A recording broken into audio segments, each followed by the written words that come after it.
Bismillahirrahmanirrahim. Assalamualaikum warahmatullahi wabarakatuh.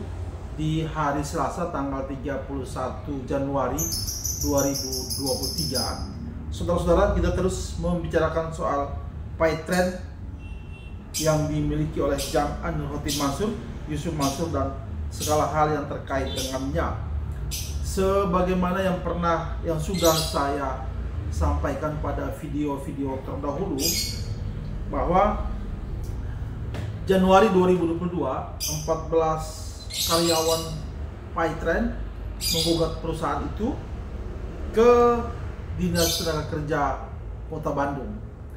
Begitu berjalan gugatan itu di patrit, tripatrit, dan lain sebagainya, di bulan Juli 2022 Jam'an Nur Khotimah Mansur merubah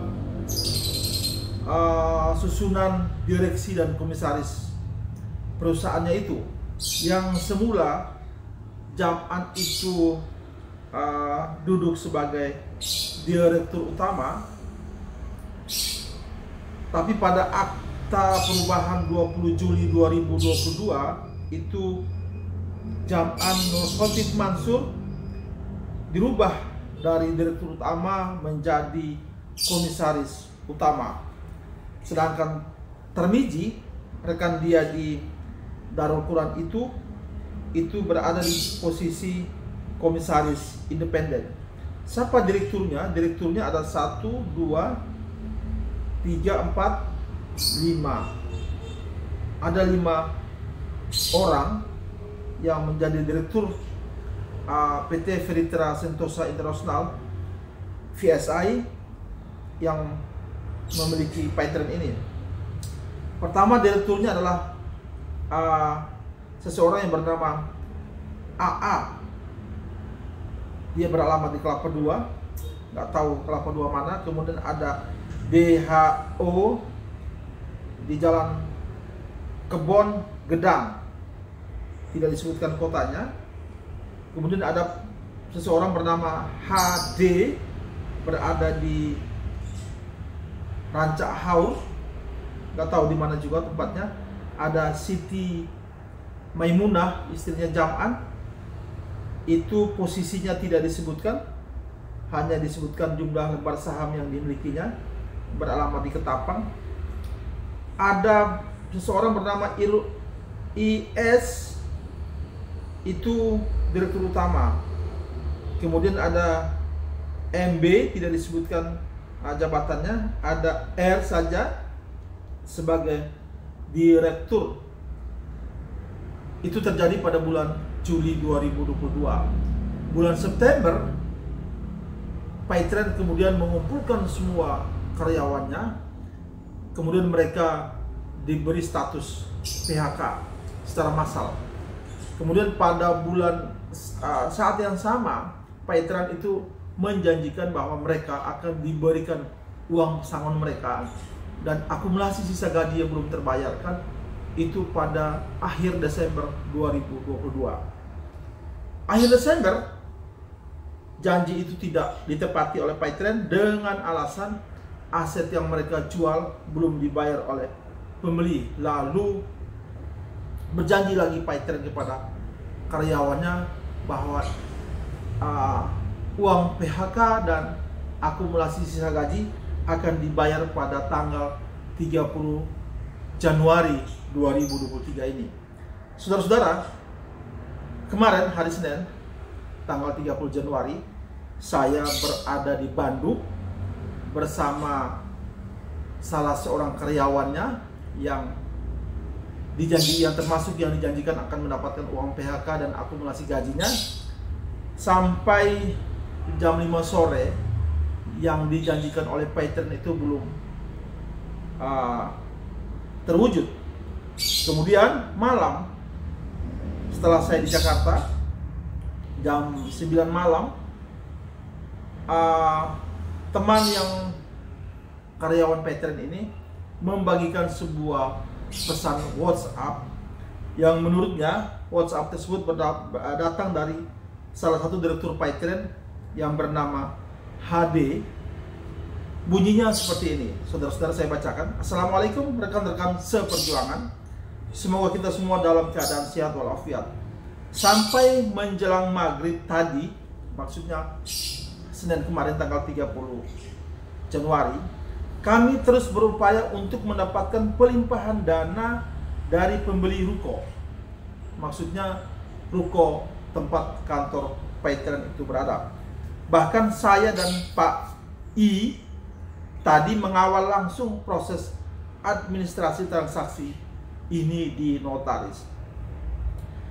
Keinginan dari perusahaan terkait mekanisme pelimpahan dana atas transaksi ini sudah disampaikan ke pihak pembeli di hadapan notaris. Kondisi kita saat ini sudah disampaikan juga ke mereka, termasuk rencana pelimpahan ke karyawan yang jatuh tempo hari ini, kemarin maksudnya tanggal 30 Januari, yang kami informasikan ke kawan-kawan bulan lalu berdasarkan info dari pembeli bahwa akan ada pelimpahan di bulan ini. Namun kenyataannya sampai maghrib tadi malam belum ada realisasi. Ini sama sekali bukan maksud mempermainkan janji atau apapun, karena yang berkepentingan dengan ini tidak hanya kawan-kawan, kami pun sangat berharap dari pembayaran ruko ini terkait dengan kondisi keuangan secara pribadi maupun perusahaan sudah sangat mengkhawatirkan. Semua yang kami sampaikan ke pihak pembeli semoga segera ada tanggapan dan tentunya realisasi agar secepatnya dapat dialokasikan sesuai dengan rencana perusahaan. Lalu kapan ini akan dibayarkan kewajiban ke karyawan, kepada karyawan, vendor dan lain-lain? Saya tidak bisa menyebutkan, kata Pak HD ini.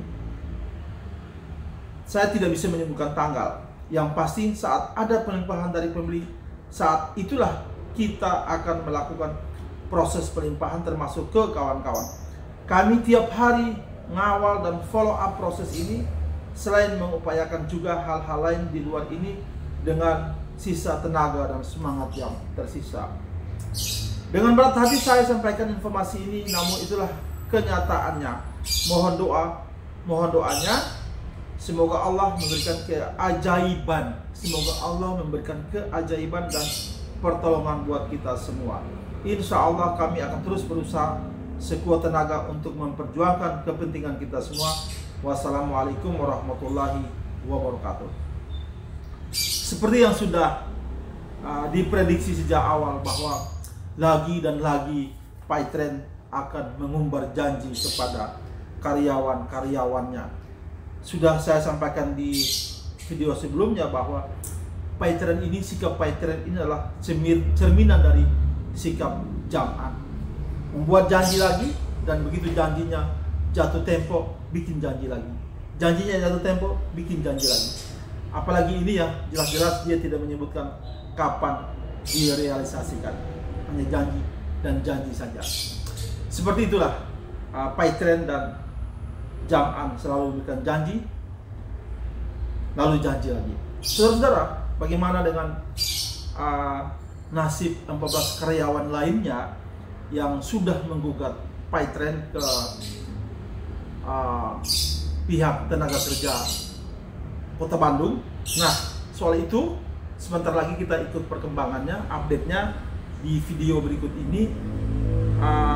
Yang akan memberikan penjelasannya adalah Pak Zaini Mustafa dan Pak Sudaryanto sebagai kuasa hukum dari 14 karyawan tersebut yang pada hari kemarin juga mendaftarkan kesepakatan perselisihan antara 14 karyawan itu dengan Paytren di Pengadilan Perselisihan Hubungan Industrial.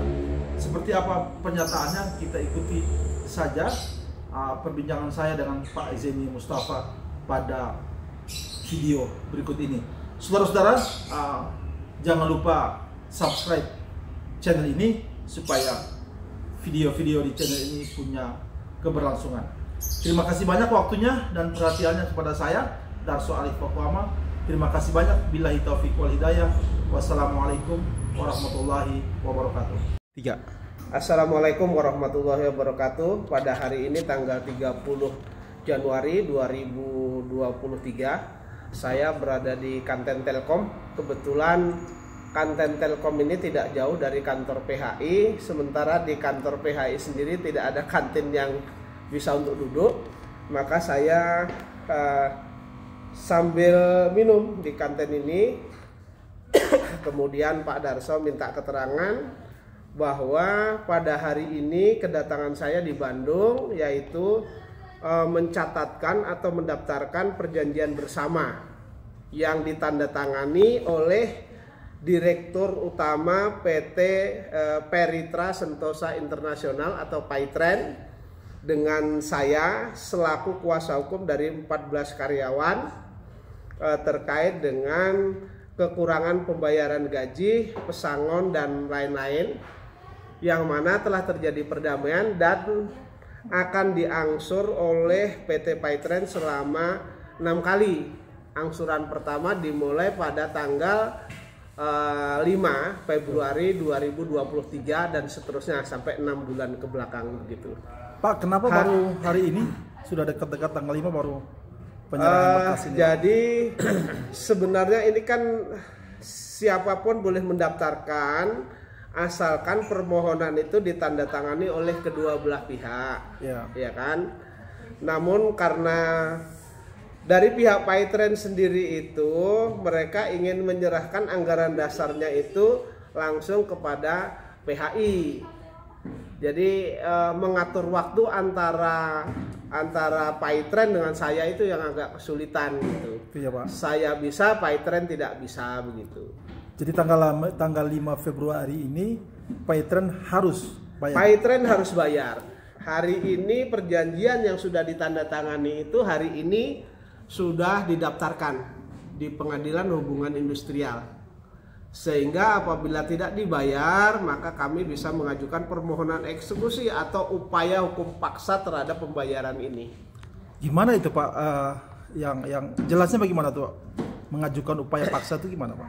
Jadi begini, nanti saya bisa mengajukan permohonan eksekusi terhadap perjanjian bersama yang sudah didaftarkan ke Pengadilan Hubungan Industrial ini, atau saya melaporkan nanti ke Disnaker berkaitan dengan tindak pidana kalau gaji tidak dibayar itu kan sebenarnya ada tindak pidananya.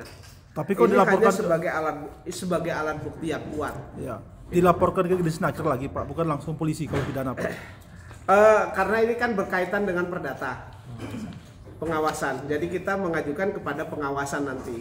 Tetapi ini juga bisa langsung diajukan permohonan eksekusi agar nanti pengusaha dipanggil untuk membayar, kan begitu. Tapi kalau mereka nanti bandel dipanggil oleh PAI kan terpaksa kita ajukan ke pengawasan. Pengawasan siapa, Pak? Depnaker bidang pengawasan. Ya. Sehingga di sana nanti ada rekomendasi untuk mengajukan untuk mempidanakan. Oh gitu. Jadi dia harus ada rekomendasi dari Disnaker gitu, Pak? Harus Disnaker. Karena ini kan berkaitan dengan tenaga kerja. Tapi ada unsur pidananya ya, Pak? Ada unsur pidananya. Dari awal sebenarnya ada unsur pidananya. Cuman alat buktinya kan kami masih beritikat baik juga. Tapi kalau sekarang kan alat buktinya sudah cukup ini. Iya. Jadi ada alat bukti bahwa pengakuan bahwa memang itu belum dibayar sebagaimana disampaikan kepada kami. Kemudian ada perjanjian. Dan saat ini kita daftarkan agar lebih memperkuat perjanjian. Kalau pidana umpamanya, Pak, yang dilaporkan siapa, Pak? Oh, yang dilaporkan nanti kita melaporkan perusahaannya. Yang mewakili perusahaan nanti direkturnya, Pak. Bukan komisaris? Bukan, direktur. Yang bertanggung jawab di dalam maupun di luar pengadilan itu direktur. Oh iya. Nah, kecuali nanti direkturnya mengaku bahwa saya tidak bayar atas inisiatif atau atas saran komisaris, Pak. Oh gitu. Iya. Komisaris Paitren sekarang kan Yusuf Mansur, Pak. Iya. Sebelumnya di akta yang ada itu dia direktur utama, Pak.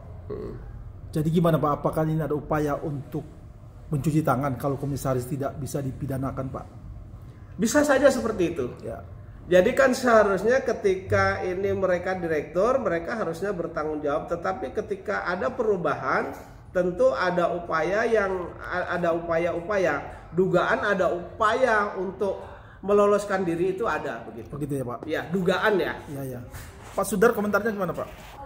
saya pikir saya nggak banyak komentar karena ini merupakan tahap akhir dari proses tripartit dan akhirnya sampai tanda tangan PB dan terakhir di PHI ini. Iya gitu. Itu loh. Dari PHI ini udah selesai. Kalau memang nanti ya saya harapkan sih tidak ada bahan prestasi atau pihak Veritas tidak melakukan kewajiban yang membayar, saya harapkan itu tidak terjadi.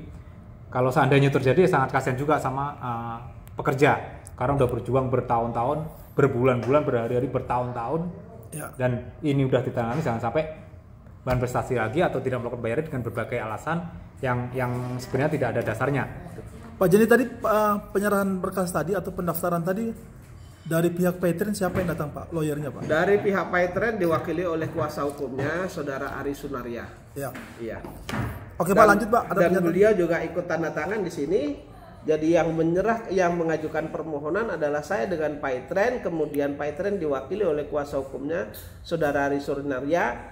Saudara Ari Sunaria bertanda tangan, kemudian saya bertanda tangan, kemudian Panitra Muda juga tanda tangan sebagai bentuk bukti pendaftaran. Iya, Pak. Terakhir Pak, statement terakhir Pak, silakan Pak. Statement terakhir bagi saya begini, intinya pengusaha intinya ya, berusahalah mereka dengan sebaik mungkin, kan begitu. Hak dari karena karyawan itu kan, karyawan yang saya wakili ini dulu kan bekerja untuk PT Sentosa Peritra Sentosa International atau Paitren. Mereka sudah melakukan pekerjaan, hak mereka kasihlah gitu. Jangan juga hak mereka tidak dikasih, apalagi yang saya pegang ini kan sampai 2 tahun, hampir 3 tahun itu belum dikasihkan. Hanya kekurangan gaji, kekurangan kemudian mereka ada yang di PHK, pesangonnya tidak diberikan sampai dengan saat ini. Ini pun kami mati-matian untuk berjuang ini 1 tahun loh, mereka baru ditandatangani perjanjian ini, disepakati kekurangannya berapa, kemudian disepakati kekurangannya berapa, kemudian mereka harus membayarnya bagaimana. 1 tahun ini kami berjuang. Mungkin kalau tidak berjuang ini mungkin juga tidak akan keluar ini Pak. Dan karyawannya tidak dibayar hak-haknya Pak. Iya. Sekali lagi saya minta kepada PT Peritra Sentosa International atau Paitren penuhi kewajiban ini. Kalau tidak, kami akan melakukan upaya hukum yang lebih serius. Oke. Ya, jadi ada sanksi pidana itu. Gitu ya. Ada sanksi ada sanksi pidana itu kalau tidak melakukan kewajibannya, pengusaha tidak membayar atau ada keterlambat membayar, jadi semua kewajiban yang menyangkut gaji, menyangkut usaha itu ada hukum pidananya minimal 1 tahun. 1 tahun ya Pak. Maksimal 4 tahun itu ada pidananya. Dan itu jelas diatur dalam undang-undang. Insya Allah. Insya Allah. Pak Jenny, Pak Sudah, terima kasih banyak Sama-sama. waktunya. Didoakan agar perjuangannya membuahkan hasil. Amin, dan amin. karyawan-karyawan, mantan karyawan Paitren, hak-haknya dibayar oleh perusahaannya yang dimiliki oleh Jam'an Nur Khatib Mansur. Pak Jenny, Pak Sudah, terima kasih banyak ya. Sama-sama. Sama.